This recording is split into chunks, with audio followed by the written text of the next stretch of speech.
Abusia yechi audience so emu akwa bebe channel so ha eda so aye be media gh abusia be se wase ene day di kabadi twa channel so ni di kwan so ye be se wase be subscribe like no abo aso ahyema for person be atie no anya bi atie na abusia ene eyade Asenso Boakye abusia esema ba bon tefa Asenso Boakye na abusia emu eduye pa ni na ejina eye road eye contractor chese omode amano na abusia omo kira chese pothole keke Asenso Boakye se all fixing kwa na abusia ode 2 billion na nina ejina sa big push ya His Excellency John Dramani Mahama abusia ode abai na akotwetwe sa ansem we na ede aba enya ansem keto so sen no abusia ho nsem enye easy so sen no ede nsem aba na ama echese ya expose the minority the MPP reasons echese omo ejina so omo ekon etia big push abusia ho nsem na babon ti echese Asenso Boakye ni din apie mu echese ya expose no big time enya ansem keto abusia ha era so aye be media gye bese wase ene dey connect channel so ni dey kwan so ye bese wase obe subscribe like na abusia wabo aso ahyema for person bi atie no enya bi atie ye nche ho no mu yetie nsem aba abonte echese abusia nsem no ano edin ne emusu edu ye ntemra sese ya amkuma wo mra se bedwam ana wote se wo mo kasa ena contract no kura ye kululu ye so sourcing ye hunumu sika no kura so eti say ene ye bie conversation ye nyina ye ba beti ase na afi ye hunu se the minority wo mo ka no wo mo wanyina so bi ana the usual politicking yen say asem no the mampanini ye no say yan fight antia big push na ye wo kwan de ama wo no a wo Ghana ni ye ma wo ni wanya kwan pa so de afa no minority 4% ye nja big push ni ye wo mo buy no wo manye anuti wo mo de ensemble for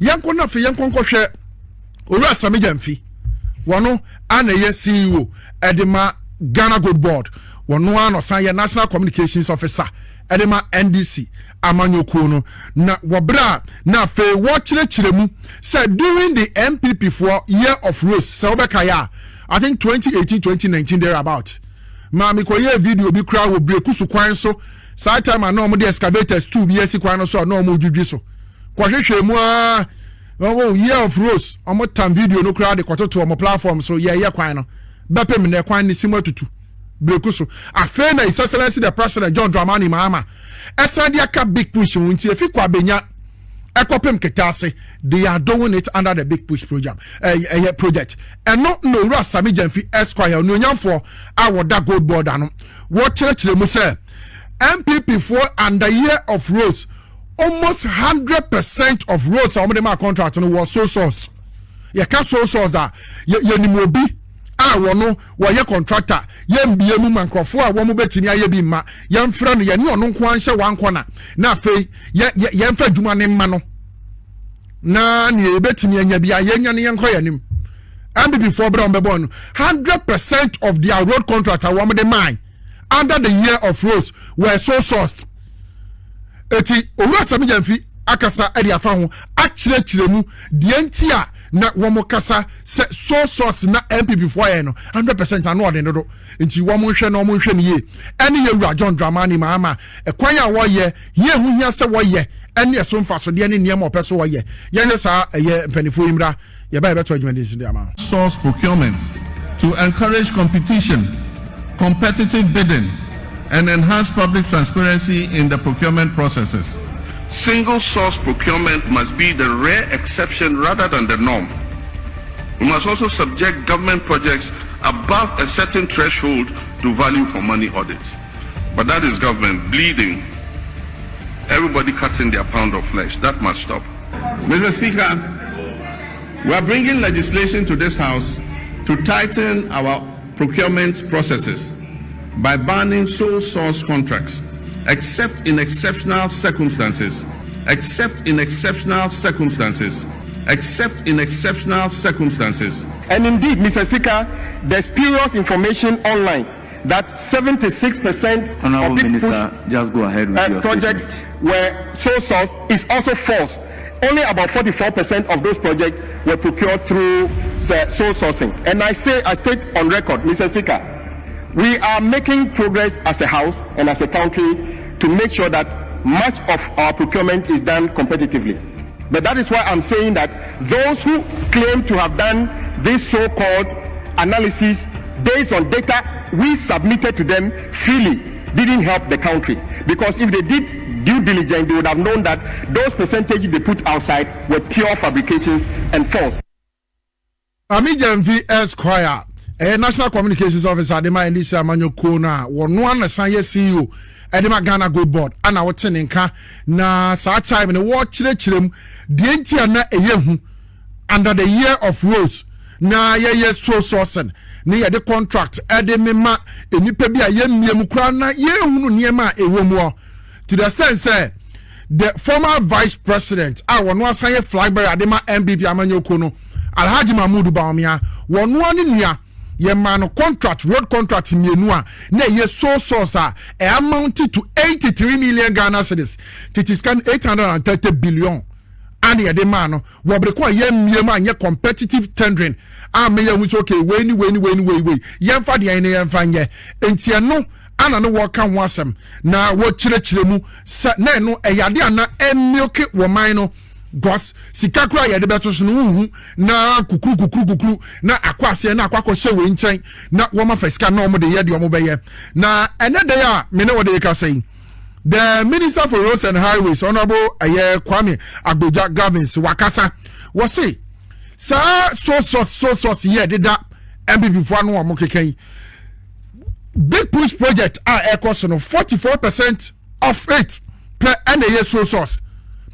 44% of it. It's young kind now fish and on Mr. Speaker. It is important to note that only 44% of all major contracts, including big push contracts awarded by ministry under President Mahama, were procured through source sourcing. 44%, and this 44%, you know, are Ghanaian contractors, and one more ISR source in the amomo. Most of these contracts, not contractors in the Wahodida, one more and the MPP near the Sa Equanimo, but because there was no dedicated funding for this project, woman Tinia and Yaquino, but not contract in the ho. I will request Sika Biani baby and MPP for you say, Sika way Nintino. Yakwaye ebini mo honso a ye the contract ne me mawom ati say won to me ane baumia enuanom brothers na wom kwagigi sa contract no wom for certificate kra maye say adwuma ya ne ye ho certificate ni won to me for instance Cocoa road contract no akwakwagi bi ne ye di sika na ma no wono so ekwan no onye oye nso be ne sapete no minor boka eno ni ade aye hunu ye eti ndc aban the road minister Honorable Kwame Agboja Gomez wababa chirechiremu say out of the overall 400 contracts yansha bakono yansha yewe oha say we have also awarded over 400 contracts through open competitive tendering. We have also awarded over 400 contracts through open competitive tendering. And out of the 400 contracts, I want to through competitive tendering, no, a move 44%. Anna Sabe, and no, 1 million source in Ghana contractors for 1 month, 1 work room, 1 year Juma, so we are Quanso Jumano. A ben share, you know, what share and say, yeah, 1 MPP are buying here, you know, says Sikana Swan, not woman waka. Said baby MPP for call resist scan kodu ye no yan NDC aban yan timi nye say scan fema ana sonodo ekwan no hwe ne tenten wo hwe ne kase wo hwe baby ekodu a sa sika wo ne MPP for mo de munsa hyase no eburu kwan ne so enti ye NDC for say ye be mo wato aso no ya adwuma ne dia ye hwe mu a 10 kilometers no ne boy wo say ye tuani wo baje na fe yen san fa adwuma ne ma na ye ne back. That is what they have done. And when we did this contract, road contract, you know, I see me ma Ghana for when we contractors. And ye jino some monitor. Say when we buy a coin one. Now, me buy ye besha during the MPP's administration, year of Rose, and Asenso Boakye Roads and Highways Minister.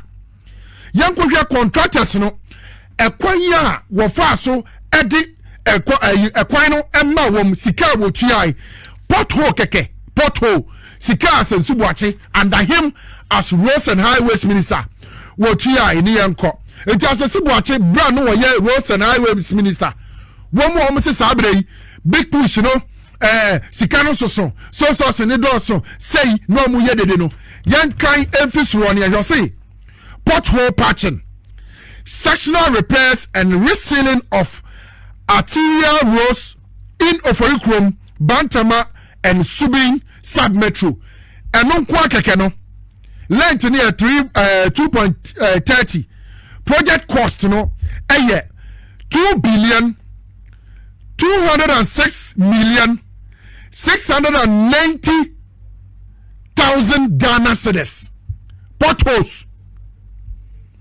Say ekwan ne da ho de da wo ya ye kwan na wie na mom potholes aba kwan num eti yam fili potholes ne nya resealing ewo Bantama ewo Forikrom ewo Subin ane ne mpatam no Asenso Boakye say ekosti 2,206,690,000 Ghana cedis ewo my Ghana mu a Asenso Boakye potholes and reselling sika cost o mani yanto aso ne hwede yede so rehabilitation of selected roads in Bantama and its environs phase 1 Kumasi yanhwede cost o man Ghana ha everybody yesu 143 billion 395 million 628.95 Ghana cedis. These people MPP for Mokwaya Pressa, the former Roads and Highways Minister, Asenso Boakye jina ho. Ne spell says susini nanim. When Timi anye Pressa na anye, or the ranking member on roads and highways, roads and transport, ewo mnase bedwem. Na Asenso Boakye jina ho. Wanu a woje former Roads and Highways Minister no, when Timi anye, hwe potholes keke and resealing. Eka mo bo my way. Just potholes and resealing. Sika Ghana elusu ye under the MPP. And ne Ghana ni be na ehunu ekwan big push a ekosoro no Ghana ni be na ehunu ye ewo ne mbatamu but bia wo be fa wo manmu ewo 16 regions no almost all the 16 regions big push project account ye tutu akwan so ye yi gates ye begusu na wo de ka fa so anwoto MPP for wo mo de over 2.2 billion Ghana cedis a year potholes a year reselling and ne one say there be so source war big push no do one month here yanto se ne hwe no matre no I say rehabilitation of selected roads in Bantama and its environs phase 2 phase 1 no and a year 143 billion 395 million 628.95 thousand Ghana cedis. Now, yanhwe phase 2 no ahe cost wo man no 162 billion 659 million 322.50 Ghana cedis. Jesus. Ha. I was sanka wo man yi debi ameka anka was a minority wo mu ka o manutum for bare 4 years. And send no more assembly or maka because at intengura tare motono muntimi nguri mfentreja at intenguro. These are records I wo Asenso Boakye oye Roads and Highways Minister sika wodi di say nyuma nkitenkiti eno no yanto sinye 44 no rehabilitation of selected roads in Bantama and its environs phase 3 Bantama kwa yenya phase 1 phase 2 phase 3 Asenso Boakye ehwa ye ne constituency nti etudu Bantama waka ba bia asphalt Roads and Highways na ono nkoa ehwa nkoa na obedi ma ye Bantama pe ana obedi di ma ye yenwe sika ekomu 157 billion 755 million 307.09 thousand Ghana cedis and the cost here we Bantama kronum no. We are talking about billions of Ghana cedis. Billions. And one of the years I sikatwetwe dia ye de ko old Ghana cedi mu am yen tobre bo mitimi mo 157 billion Ghana cedis ye fen ko old Ghana cedis no ebe ya he enne dom kuma dom ketekete the minuscule minority wo mo se da bi da ekwanya ekoso no say his excellency John Dramani Mahama any NDC abai enya bere ewia omawu enti wo makofa strategy wo mo ba wo mo de fa koko na wai wo mo de fa gold na wai say o mo de ababedu big push so maka kire o de da say MPP for ade bi ebeboa na o man Ghana afa ne ntoma pabia o mo mpe na enya ne mentimi mu boso doso de kire say wo mo ya mambofo na krowai wo mo tim na sada bia yesi de tumi bebo mo a ammo wo man no ene ne tim amufo MPP for no kura ni o manum o ma se huruye mo jampa wo mo tiri mu da ade be ma o man ne wo kire no ade be ma timamufo esu ade be ma timamufo ni da so asa enti no mo ti wiase na mom wo mun ka se ye beto ba na ye MPP for ye wini ni ye be matemamufo ho ato no magana so ayeye dabi sa adwene bi ma wo mutiri mu da nti aban yi ba ye men ka se dia ni si be ye bia ye o ye nsom o na mom mabone ni mra ma wo mun nya de no na bone ni si MPP for ntwen ye be pe scandal dia ma aban no by force because ye huru bi da se kromu a aban ba betina so na 1 year yante scandal ye be pa bia ma aban no yenso ye betrechire mu a mo de ba ye beje ni ye betrechire ma kire Ghana fo a sabre wo mate ase se wo man na du ba bi e wo se epeja ye ne yabre yen an ye bia ye huru bad leadership aba ama afro yen a efie na de kro ya namon bia ye betu no enye se ne ye bokwan pa bedi ato ama ye mma no ye mbokwan ye nsase ye mbokwan pa ye huru political party a adwene pa ho ni tiri mu asabi so obetena so a wo ye Ghana bone a osuro enye MPP fo a wo betimi afa na $100 million no mo de atu amana wo rich se wo mo ye friend say cathedral no mo nye anya MPP for Kenny GVG contract $178 million sika ni yewu eslo usu ni nam ho anya MPP for PDS mo for bank insurance mbra na ba o me adane na ye in normal insurance no mo de ababeji Ghana for sika 7 to 8 months Ghana sika nyina PDS fuadi bapem na and these people they still have mouth to talk some mu betime ayo man Ghana yie money nwode ne ye wa amamo ye ginam kromu ha ye be ma obi ehu se mu ye nipa bofo ade mu ye bibia enye ye da and before Messi yama NDC 40 years continuous. Mu fendi o mine so mu tia yentini wom. Wa mu tia yentini wom. Yampewe mu ye we ye bebo mu ja. Ni yama MPP for ntine tire baby a wo mo pe. Baby a wo mu deserve, baby a wo sese ya. Wo maka ketekete sa no manum. Wo mu ntina ho. Asenso Boakye under you. Look at what you did. Dia wudi Ghana sika ye wo bantamankwa. Bantamankwa yankeke sika wa ha mbom. Say ya here Asenso Boakye bibia bantama phase 1, bantama phase 2, bantama phase 3. Yanke the last one on the list.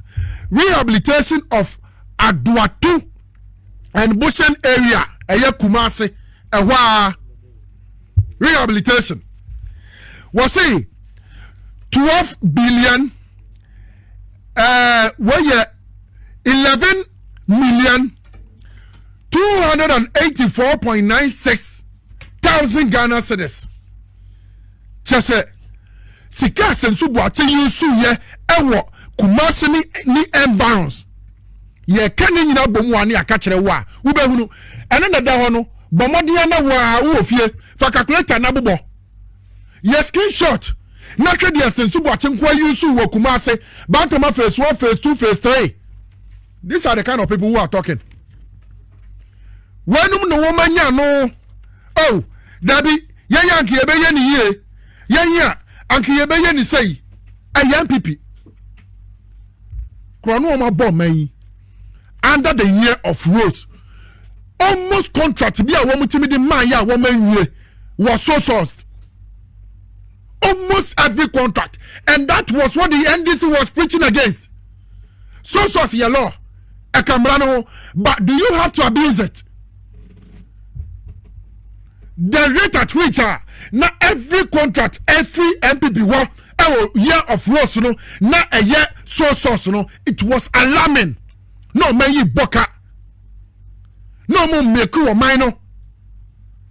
What must say Jumana? No more quite percentage, no madi. And Asenso Boakye any minority. There be a me bisa me before say Ghana for ya moboni amon kan yempa mo chawo. Say Ghana ya ye moboni bia mon kan ye nyina ye bebu nkotodwe ayefa ne ye mu no. Na nka sabre for once wo mabrabom. Mo madwene pambra mutirim kakra. Mo madwene pambra. Na wo man no entuma pa asase efefra no. One famfra go and look at social media. And to quite shall say ya fuel shall say man musuno. Over MPP or more ha. Almost screenshot it, monitor to a total become almost edit it.